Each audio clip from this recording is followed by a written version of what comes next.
వెన్నెల news TV political voice కార్యక్రమానికి స్వాగతం. ఈరోజు మనతో ఒక ముఖ్యమైన గెస్ట్ ఉన్నారు. కూటమి ప్రభుత్వం అధికారంలోకి వచ్చి సరిగ్గా ఈ రోజుకి నెల రోజులు అయింది. ఈ నెల రోజుల్లో చంద్రబాబు నాయుడు గారి ప్రభుత్వం కొన్ని హామీలను కూడా నెరవేరుస్తోంది.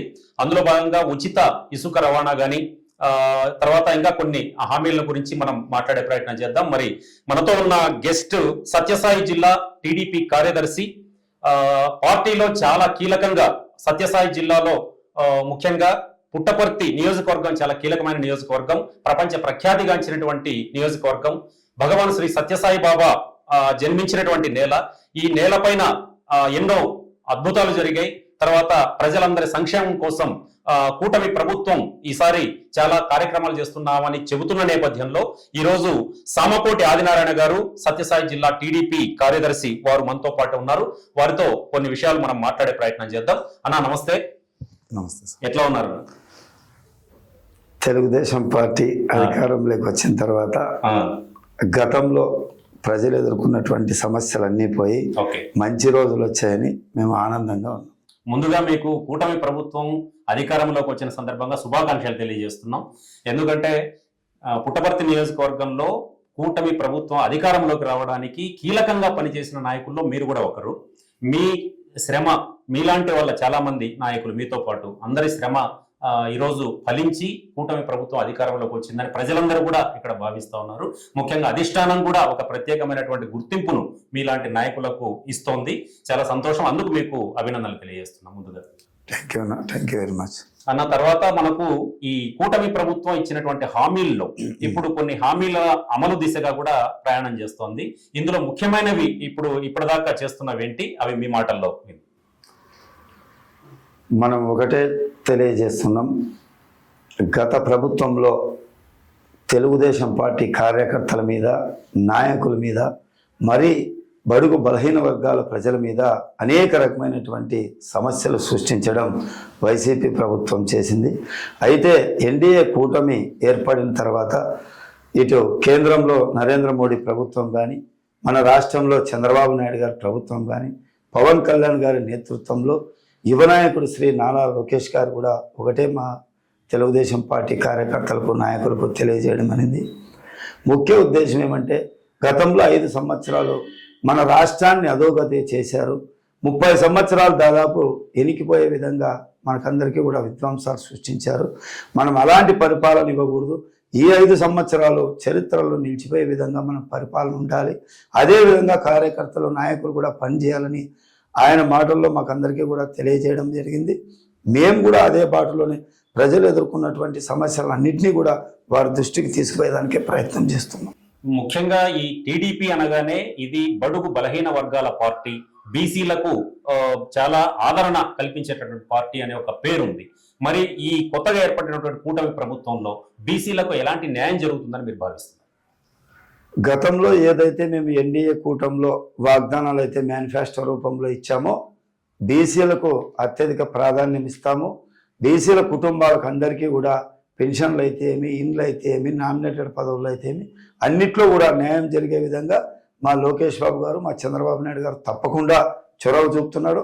అందులో భాగంగానే ఇప్పుడు కూడా మనం చూస్తే ప్రతి నియోజకవర్గానికి డైరెక్ట్గా వాయిస్ కాల్ ద్వారా చంద్రబాబు నాయుడు గారే ఫోన్ చేసి కార్యకర్తలను, నాయకుల్ని కూడా అందరినీ కూడా పలకరిస్తూ వారిని అడుగుతున్నాడు, ఈ నియోజకవర్గంలో ఎవరైతే పార్టీకి పనిచేశారు, ఎవరైతే లీడర్ మేము నామినేటెడ్ పదవి ఇస్తే బాగుంటుందని ప్రజా అభిప్రాయం చేస్తున్నాడంటే మనం నిజంగా ఈ ప్రభుత్వం ఎంత బీసీలపై ప్రేమ ఉందో కూడా తెలుసుకోవాలి.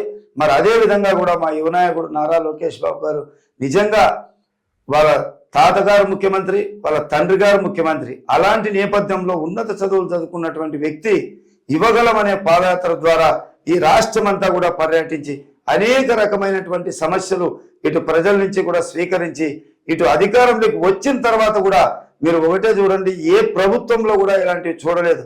ఇప్పుడు అధికారంలోకి వచ్చినా కూడా మా యువనాయకుడు నారా లోకేష్ బాబు గారు ప్రజా దర్బార్ అనే కార్యక్రమం ద్వారా ప్రతిరోజు కూడా ఉదయం 7:30 నుంచి 9:30 వరకు కూడా ప్రజలతో మమేకమై వారు చెప్తున్నటువంటి సమస్యలను అన్నింటినీ కూడా వింటూ ఏదైతే పరిష్కరించగలిగి ఉంటాయో ఇమీడియట్లీగా అక్కడ ఉన్నటువంటి అధికారులు కూడా చెప్పి దాదాపుగా వీలైనంత వరకు ఆ ప్రాబ్లమ్స్ అన్నిటినీ కూడా 1-2 రోజుల్లో పూర్తి చేస్తున్నారంటే అది తెలుగుదేశం ప్రభుత్వం అంటే. గతంలో మనం చూసాం అదే జగన్మోహన్ రెడ్డి గారు ముఖ్యమంత్రిగా ఉన్నప్పుడు 5 సంవత్సరాలు కూడా ఏ రోజు కూడా ప్రజల్లోకి రాలేదు. ఏదైనా సంవత్సరమో 2 సంవత్సరాలకు ఒక కార్యక్రమానికి పోతే చుట్టం చూపు మాత్రం పరదాలు కట్టుకొని వాళ్ళందరూ కూడా పోవడం జరిగింది.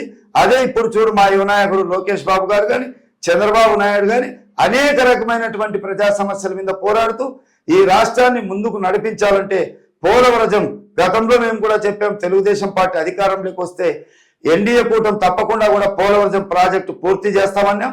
అదేవిధంగా చంద్రబాబు నాయుడు సోమవారం పోలవరం అనే విధంగా అక్కడికి పర్యటించి ఇప్పటికే దాదాపు 1 నెల అయింది. మనం చూస్తున్నాం 2-3 దఫాలుగా పోలవరం ప్రజలు ఆయన పర్యటించడం జరిగింది.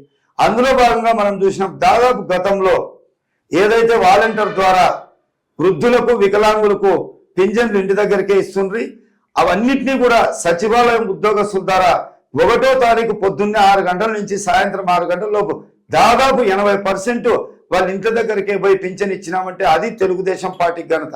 అదేవిధంగా మీరు చూస్తే గతంలో మేము ఎన్నికల్లో ఏదైతే వాగ్దానం ఇచ్చామో 1000 రూపాయలు ఆ 3 నెలలది కలుపుకొని మరీ 3000 4000 చేసి 7000 రూపాయలు పింఛన్ ఇచ్చిన ఘనత ప్రపంచంలో ఏ రాష్ట్రంలో కూడా లేదు.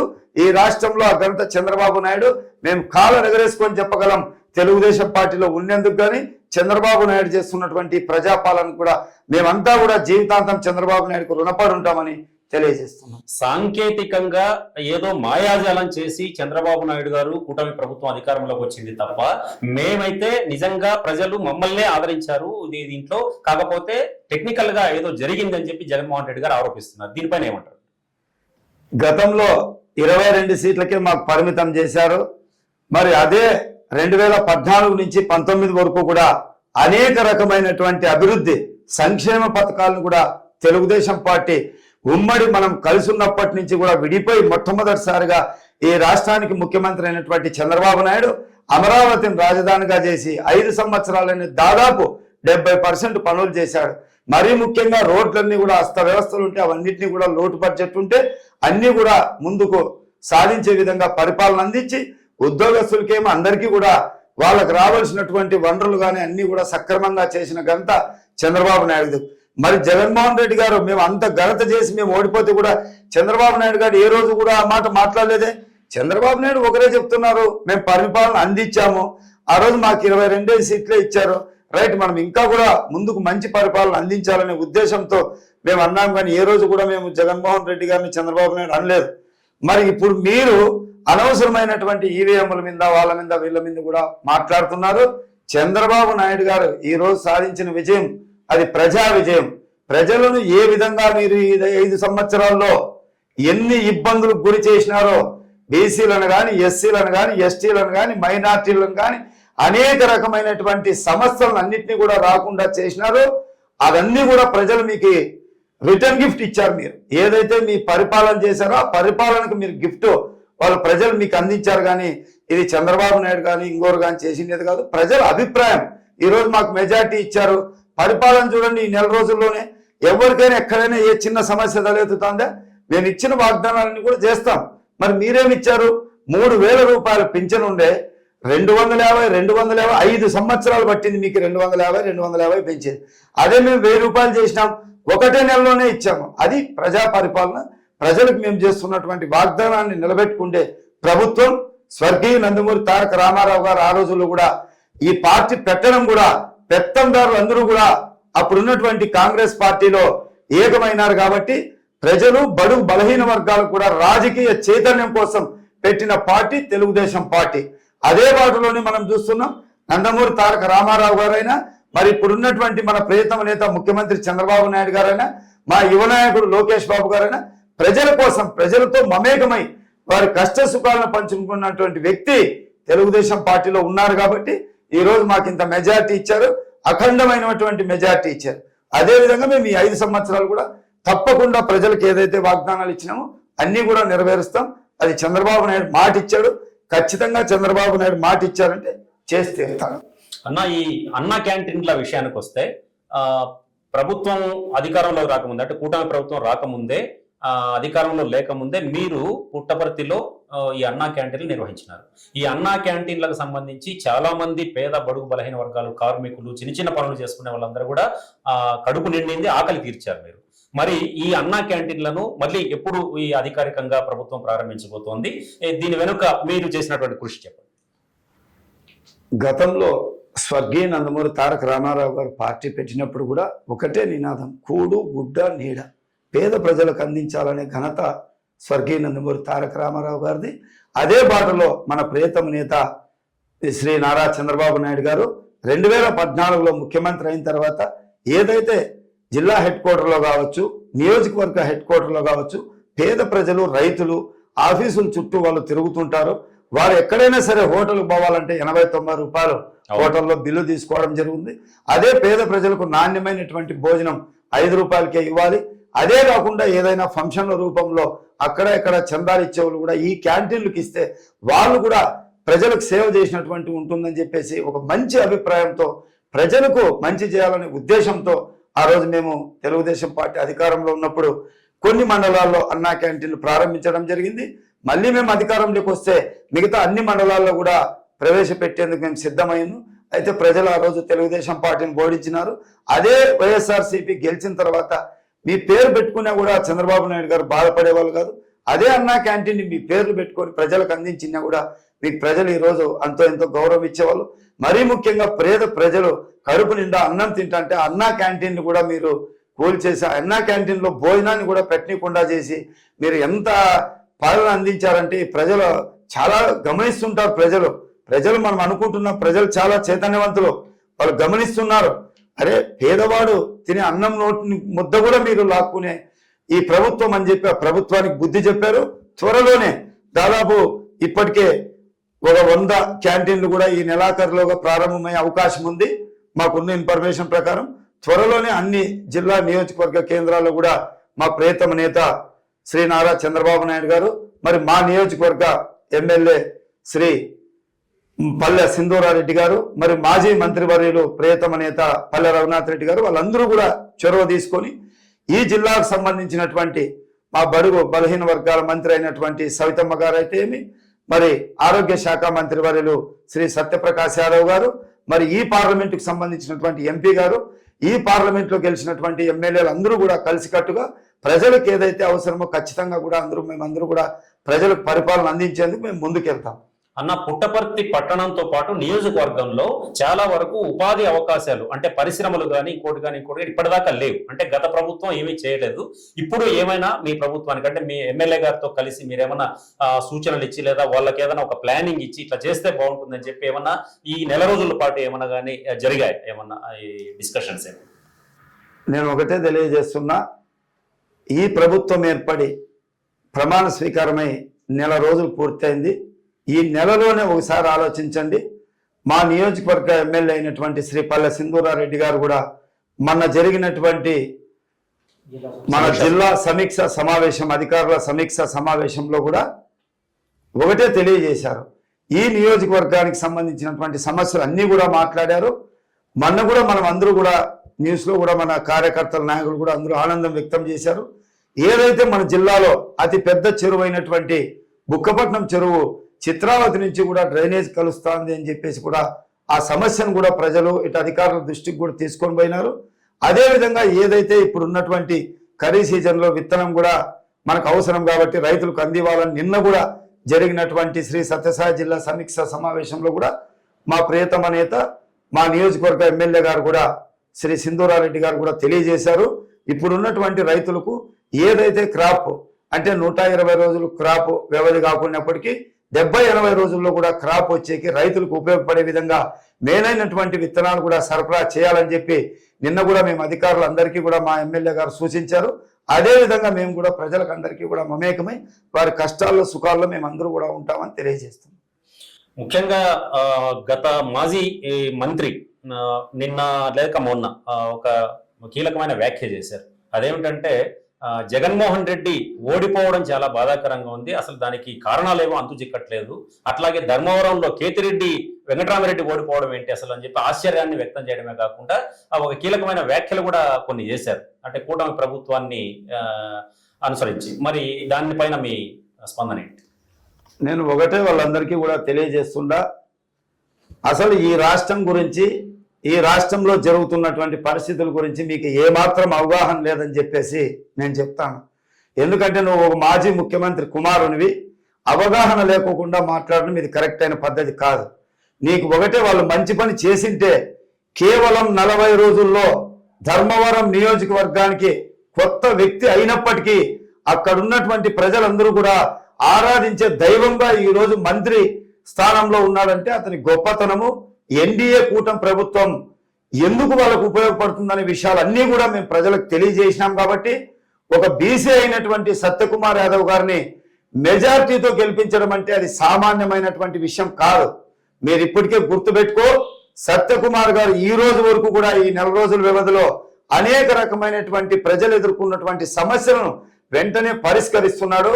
గతంలో మీ ఎమ్మెల్యే మాదిరి గుడ్ మార్నింగ్ ప్రోగ్రామ్స్ పెట్టి ఎక్కడైతే ప్రజలందరూ కూడా ఆస్తులు సంపాదించుకుంటారో అవన్నీ కూడా సర్వేలు చేసి అట్లాంటివన్నీ కూడా ఆక్రమించుకునే వ్యక్తి కాదు సత్యకుమార్ యాదవ్. సత్యకుమార్ అంటే ఒక వ్యక్తి కాదు, ఇతను శక్తి. ఇప్పుడు కూడా కేంద్రం నుంచి కూడా అన్ని నిధులు తెచ్చి ధర్మవరం నియోజకవర్గాన్ని చరిత్రలో లేని విధంగా అభివృద్ధి చేస్తాడు. 1 సంవత్సరం తర్వాత మీకు అర్థమవుతుంది పరిపాలన అంటే ఏం. కూడా మీకు ప్రజలు బుద్ధి చెప్పినారు. మీకు రాష్ట్రంలో మీకు ఎన్ని సీట్లు ఇచ్చినారో మీకు అర్థమైందా? 10 సంవత్సరాలు మీరు ఉన్నారు అధికారంలో, ఏం చేసినారు? ఇప్పటికైనా గుర్తు పెట్టుకో కేటీఆర్, ఇలాంటివన్నీ కూడా మానుకో. చంద్రబాబు నాయుడు గారన్నా ఈ రాష్ట్రానికి ఒక దిక్సూచి. సూర్యుని మీదకి ఉమ్మేయాలని చూస్తే చంద్రబాబు నాయుడు మీద ఉమ్మేసినంత ఉంటుంది. అది మా పరిపాలన. మన ప్రియతమ నేత నరేంద్ర మోడీ గారు ఏందనుకుంటున్నారు మీరు? ఈ దేశానికి ఎంత సుదీర్ఘమైనటువంటి పాలన అందించిన వ్యక్తి. అలాంటి వ్యక్తి మీద మీ మాట్లాడిన మాటలన్నీ కూడా ప్రజలు విన్నారు, అందుకే మీకు బుద్ధి చెప్పారు. మీకు ఎప్పుడు కూడా అధికారం అనేది మీకు రాదు, దాని గురించి మీరు మర్చిపోండి. తప్పకుండా కూడా మీకు ప్రజలు ఇంకా బుద్ధి చెప్పినా కూడా మీకు అర్థం కాలే. ఈ క్షేత్రస్థాయి నుంచి తెలుగుదేశం పార్టీ చాలా బలంగా ఉంది. ఎన్టీ రామారావు గారు పార్టీ పెట్టినప్పటి నుంచి ఇప్పటిదాకా కూడా ఈ వేవ్ కొనసాగుతూనే ఉంది. మరి ఇలాంటి పరిస్థితుల్లో ఇంత బలంగా ఉండడానికి కారణాలు ఏంటి? అసలు చంద్రబాబు నాయుడు గారిలోనూ లోకేష్ గారిలోనూ మీకు నచ్చినటువంటి మంచి లక్షణాలు ఏంటి? వారు ఎట్లా మీకు ఇన్స్పిరేషన్? మనం ఒకటే, రాజకీయాల్లో హుందాతనం ఉండాలి, రాజకీయాల్లో ఇచ్చిన మాట నిలబెట్టుకోవాలి, రాజకీయాల్లో ప్రజలతో మమేకం కావాలి. మనం ఏదో మంత్రి అయినాంలే, ఏదో ముఖ్యమంత్రి అయినాంలే, మనం ఇంటికాడ కూర్చుంటే అంటే జరగదు. ఈరోజు మనం చూసుకో, ఉమ్మడి మన ఆంధ్రప్రదేశ్లో సుదీర్ఘ రాజకీయ అనుభవం ఉన్నటువంటి వ్యక్తి మన చంద్రబాబు నాయుడు గారు. 14 సంవత్సరాలు ముఖ్యమంత్రిగా, 15 సంవత్సరాలు ప్రతిపక్షంలో ఉండి మళ్ళా ఇప్పుడు 4వసారి ముఖ్యమంత్రిగా అవ్వడం అంటే ఆయన ప్రజలకు అందిస్తున్నటువంటి పరిపాలన, ప్రజలకు ఇచ్చిన మాట నెరవేరుస్తాడనే ఒక నమ్మకము ఉంది. కాబట్టి ఆయన్ని మళ్ళీ ముఖ్యమంత్రిగా చేశారు. మనం ఒకటి ఆలోచించుకోవాలా, ఎవరైనా ఒక రోజు మీటింగ్ పోయినానంటే 2వ రోజు రెస్ట్ కావాలా అంటారు. అదే చంద్రబాబు నాయుడు గారు రోజుకు 16 గంటలు ఇటు అధికారంలో ఉన్నా ఇటు అధికారంలో లేకున్నా వచ్చినటువంటి ప్రతి ఒక్క కార్యకర్తని తన కుటుంబ సభ్యులుగా భావించినటువంటి వ్యక్తి చంద్రబాబు నాయుడు గారు. మరి అదే విధంగా మా యువ నాయకుడు లోకేష్ బాబు గారు, ఆయన మన దేశానికి మన రాష్ట్రానికి సంబంధం లేకుండా కూడా వేరే దేశంలో చదివినప్పటికీ తండ్రి ఆశయాల కోసం తాతకిచ్చిన మాట ప్రకారం ఈ రాష్ట్రం అధోగతి పడుతుంది, ఈ రాష్ట్రం చాలా ఇబ్బంది పాలవుతుంది, ఈ రాష్ట్రానికి మనం కూడా సేవ చేయాలనే ఉద్దేశంతో వాళ్ళ తాత ముఖ్యమంత్రి, తండ్రి ముఖ్యమంత్రి, విలాసవంతమైనటువంటి జీవితం అంతా కూడా పక్కన పెట్టి 43-45 డిగ్రీల ఎండలో, మండు టెండలో, మంచి సంబర్లో కూడా పాదయాత్ర, యువగలం అనే పాదయాత్ర చేశాడు. ఆ యువగలం అనే పాదయాత్ర ఇటు వైసీపీ గుండెల్లో రైళ్లు పరిగెత్తించినాయి. ఆ యువగలం అనే పాదయాత్ర ప్రజాగలమైంది. అదే విధంగా అనుకున్నటువంటి వారు చేసినటువంటి ప్రజలు పడుతున్నటువంటి ఇబ్బందులన్నింటినీ కూడా తెలుసుకున్నారు. కాబట్టి ఈరోజు వాళ్ళందరూ కూడా నిజంగా చెప్పాలంటే ఈ రాష్ట్రానికి ఆదర్శంగా వాళ్ళు ఉన్నారు. అదే స్ఫూర్తితో మనం కూడా ఉండాలా, మనం చూసుకోవాలి. ఒక లోకేష్ బాబు గారిని కానీ, ఒక పవన్ కళ్యాణ్ గారిని కానీ, ఒక చంద్రబాబు నాయుడు గారు, వాళ్ళందరినీ కూడా చూసి అదే స్ఫూర్తితో మనం ఉండాలని చెప్పి ఇక్కడ ఉన్నటువంటి కార్యకర్తలేమి, నాయకులైతే ఏమి ఐకమత్యంగా ఉండాలని తెలియజేస్తాం. అన్న, పుట్టపర్తి నియోజకవర్గంలో పార్టీకి పునాదులుగా నిలిచినటువంటి వ్యక్తుల్లో, నాయకుల్లో మీరు కూడా ఒకరు. మీరు చాలా కష్టపడ్డారు. మీ శ్రమనంతా కూడా ప్రజలు చూశారు, నాయకులు చూశారు, అధిష్టానం చూసింది, అంతా చూసింది. తర్వాత మీరు ఈ క్యాడర్ని, కింది క్యాడర్ని ఎవరైతే ఉన్నారో వాళ్ళందరినీ కూడా ఒక తాటిపైన నడిపించడానికి మీరు పడిన శ్రమ అంతా కూడా ఎలక్షన్లోనూ అంత ముందు నుంచి కూడా చూశారు. అంటే మొదటి నుంచి కూడా పార్టీకి మీరు విధేయులుగా ఉంటున్నారు. నాన్ కాంట్రవర్సీ ఆదినారాయణ గారు అంటే ఈరోజు ఎక్కడ కానీ వివాదాస్పదం కాని వ్యక్తి, వివాద రహితుడు. కాబట్టి అట్లాంటి వ్యక్తి, ప్రజలకు అందరికీ అందుబాటులో ఉండే వ్యక్తి, ముఖ్యంగా అన్నా క్యాంటీన్లను ప్రభుత్వం అధికారం లేనప్పటి నుంచి నడిపినటువంటి మీకు ఈ రోజు ప్రభుత్వం అధిష్టానం ఏ విధంగా మిమ్మల్ని చూడబోతోంది? అంటే నామినేటెడ్ పదవి లాంటిది ఏమైనా మీరు ఆశిస్తున్నారా? అలాంటి ప్రపోజల్ ఏమైనా పెట్టారా లోకేష్ గారికి కానీ చంద్రబాబు గారికి? మేము గతంలో కూడా ఒకటే తెలియజేసినాం. మా ప్రియతమ నేత శ్రీ నారా చంద్రబాబు నాయుడు గారు, మా నియోజకవర్గ మాజీ మంత్రివర్యులు శ్రీ పల్లె రఘునాథ్ రెడ్డి గారికి కూడా మేము అధికారంలో లేనప్పుడు కూడా మాకున్నటువంటి ఇన్ఫ్లుయెన్స్తో ప్రజలతో మమేకమై వారు పడుతున్నటువంటి కష్టాలన్నింటినీ కూడా తెలుసుకొని మేము అధికారంలో లేకున్నప్పుడు కూడా మాకు చేతనైనటువంటి సహాయ సహకారాలు అందించాము. అదే ఇప్పుడు మనకు అధికారం వచ్చింది, తప్పకుండా కూడా మాకు న్యాయం జరుగుతుంది. మేము కూడా కొంతమంది రైతులకు, ప్రజలకు సేవ చేసే భాగ్యాన్ని మాకు మా మాజీ మంత్రి పల్లె రఘునాథ్ రెడ్డి గారు, ఇక్కడ ఉన్నటువంటి గెలిచినటువంటి ఉమ్మడి ఎమ్మెల్యే అభ్యర్థులు, మరి మంత్రులు, మరి అదేవిధంగా మా యువ నాయకుడు లోకేష్ బాబు గారు కూడా ఒకటే మా చంద్రబాబు నాయుడు కూడా తెలియజేశారు. ఎవరైతే కష్టకాలంలో పార్టీకి పనిచేసినారో తప్పకుండా కూడా వాళ్ళందరినీ కూడా మేము కాపాడుకుంటాం, వాళ్ళందరికీ కూడా తగిన గుర్తింపు ఇస్తామన్నారు. ఖచ్చితంగా ఎవరైతే పార్టీకి కష్టపడి కష్టకాలంలో పనిచేశారో అందరికీ కూడా న్యాయం జరుగుతుంది. వారందరినీ కూడా తెలుగుదేశం పార్టీ తన కుటుంబ సభ్యులుగా భావిస్తుంది. తప్పకుండా కూడా మేము అన్ని కూడా ప్రజలకు న్యాయం చేయగలిగే విధంగా ముందుకు పోతాం. అన్న, ఫైనల్ గా మిమ్మల్ని, మీ పార్టీని ఆదరించినటువంటి ప్రజలకు, నియోజకవర్గ ప్రజలకు మీరేం చెప్పదలుచుకున్నారు? నేను ఒకటే కోరుకుంటున్నా, పుట్టపర్తి నియోజకవర్గం గతంలో మనం చూసాం. మన మాజీ మంత్రి పల్లె రఘునాథ్ రెడ్డి గారు మంత్రిగా ఉన్నప్పుడు ఎక్కడ కూడా ఏ సమస్యలు కూడా లేవు. అందరినీ కూడా ఆప్యాయతగా పలకరించి వారు ఉన్నటువంటి కష్టాలను, వారు పడుతున్నటువంటి బాధలన్నింటినీ కూడా తెలుసుకొని న్యాయం చేశాడు. ఇటు అధికారంలో ఉన్నప్పటికీ, అధికారంలో లేకున్నప్పటికీ కూడా ప్రజలతో మమేకమై ఎవరైనా ఏ సమస్య జరిగినప్పటికీ ఇన్ఫర్మేషన్ ఉంటే ఖచ్చితంగా ఎవరు చనిపోయినా, ఏదైనా అక్కడ సమస్య జరిగిందంటే కూడా వెంటనే స్పందించి వారికి తగిన న్యాయం చేస్తాడు. ఎంతో వేల మంది వారి దగ్గర చదువుకున్నటువంటి విద్యార్థులు కూడా ఉన్నారు కాబట్టి వారందరూ కూడా ఆయనకు సుపరిచితులు. ఇక్కడ ఉన్నటువంటి అధికారులు కూడా దాదాపు 80-90% అందరూ కూడా మాజీ మంత్రివర్యుల దగ్గర పనిచేసిన వారే. వారు కూడా సఖ్యతగా నడుచుకొని ఆయన హుందాతనం లేకుండా ఎక్కడికి పోయినా ప్రజలతో మమేకమై ఆయన కూడా ప్రజలతో ఉండాలా, ప్రజలు పడుతున్నటువంటి కష్టాలను తెలుసుకున్నటువంటి వ్యక్తి మన పల్లె రఘునాథ్ రెడ్డి గారు. కాబట్టి అలాంటి వ్యక్తి పరిపాలన బాగుంది. కాబట్టి మీరందరూ కూడా ఈ నియోజకవర్గానికి మంచి చేయగలుగుతామనే ఒక నమ్మకంతో మమ్మల్ని, మీరు పల్లె రఘునాథ్ రెడ్డి గారిని, పల్లె సింధూరారెడ్డి గారిని అందరినీ కూడా నమ్మకంతో మీరు మా ప్రజా విజయం ఇది లభించింది. తప్పకుండా కూడా మీరు ఇచ్చినటువంటి విజయాన్ని ఏదైతే మాకు మెజారిటీ పరంగా మీరు ఇచ్చారో కార్యకర్తలకు ఏ సమస్య రాకుండా కంటికి రెప్పలా కాపాడుకుంటాం. అదేవిధంగా మీకు ఇచ్చినటువంటి ఏదైతే పనుల్లో కూడా ఆ రోడ్లు అయితే ఏమి, కలవట్లు అయితే ఇవన్నిట్లో కూడా తప్పకుండా న్యాయం చేసి స్టోర్లు కానీ ఇంకోటి కానీ కార్యకర్తలకు న్యాయం జరిగే విధంగా పోరాడతాం. గత ప్రభుత్వంలో మాత్రం అన్ని కూడా అమ్ముకునే ప్రభుత్వం కాదు ఇది. స్వచ్ఛమైన పరిపాలన, స్వచ్ఛమైనటువంటి కార్యకర్తలు న్యాయపరంగా ఎవరికి రావాలో వాళ్ళందరికీ కూడా ఇస్తామని నేను తెలియజేస్తున్నాం. ప్రజలందరికీ కూడా మరొకసారి ఈ ఉమ్మడి ఎన్డీఏ కూటమి ఖచ్చితంగా మంచి పరిపాలన అందిస్తుంది. ఈ 5 సంవత్సరాల్లో కూడా మన స్వర్ణాంధ్రప్రదేశ్ అమరావతిని రూపుదిద్దుకుంటాం. ప్రజలందరూ కూడా బాగుంటారు. మీ కష్ట సుఖాల్లో తెలుగుదేశం పార్టీ తోడుగా ఉంటుంది. చంద్రబాబు నాయుడు కూడా ఏ సమస్య వచ్చినా కూడా ఇప్పటికే మీకు టోల్ ఫ్రీ నెంబర్ పెట్టాడు. ఆ నెంబర్కు కూడా మీరు మెసేజ్ చేసి మీ కష్టాలను పాలు పంచుకోవచ్చు.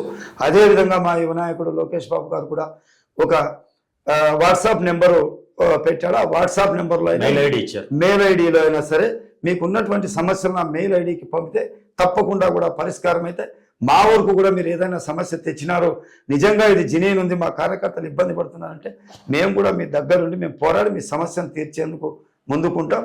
తెలుగుదేశం పార్టీ ఇది ప్రజలది, బడుగు బలహీన వర్గాలది అని చెప్పి మరోసారి కూడా తెలియజేస్తున్నాం. రైట్, ఇది సామకోటి ఆదినారాయణ గారి పొలిటికల్ వాయిస్. రాష్ట్రంలో టీడీపీ జనసేన బీజేపీ కూటమి ప్రభుత్వం ఏర్పడడం అనేది ఒక శుభ పరిణామం అని చెప్పి ప్రజలందరూ కూడా తమకు చాలా ఇష్టంగా ఓట్లేసి గెలిపించి తమ ఆకాంక్షలు ఖచ్చితంగా నెరవేరుస్తుంది కూటమి ప్రభుత్వం అని ప్రజలంతా నమ్ముతున్నారని చెప్పి ఆదినారాయణ గారు చెప్తున్నారు. అంతేకాకుండా చంద్రబాబు నాయుడు గారి నాయకత్వంలో యువనేత లోకేష్ గారి సారథ్యంలో కూడా తప్పకుండా పవన్ కళ్యాణ్ గారు తర్వాత బీజేపీ పెద్దలు వీళ్ళందరి సమిష్టి కృషితో తప్పకుండా నవ్యాంధ్రప్రదేశ్ ఖచ్చితంగా స్వర్ణాంధ్రప్రదేశ్ గా మారబోతుందని చెప్పి సామకోటి ఆదినారాయణ గారు చెప్తారు. మరి వారి ఆకాంక్షలు ప్రజల ఆకాంక్షలు అన్ని కూడా నిజం కావాలని మా వెన్నెల న్యూస్ టీవీ మనస్ఫూర్తిగా ఆకాంక్షిస్తోంది. అన్న, మీరు మీ విలువైన సమయాన్ని మాకు కేటాయించి మా స్టూడియోకి వచ్చి ఈ రోజు ఇంటర్వ్యూ ఇచ్చినందుకు మీకు ప్రత్యేకంగా ధన్యవాదాలు తెలియజేస్తున్నాం. నమస్తే. ఇది ఇవాల్టి పొలిటికల్ వాయిస్. తర్వాత వారం వచ్చే మంచి పొలిటికల్ వాయిస్ తో మళ్ళీ కలుద్దాం. ధన్యవాదాలు. Thank you.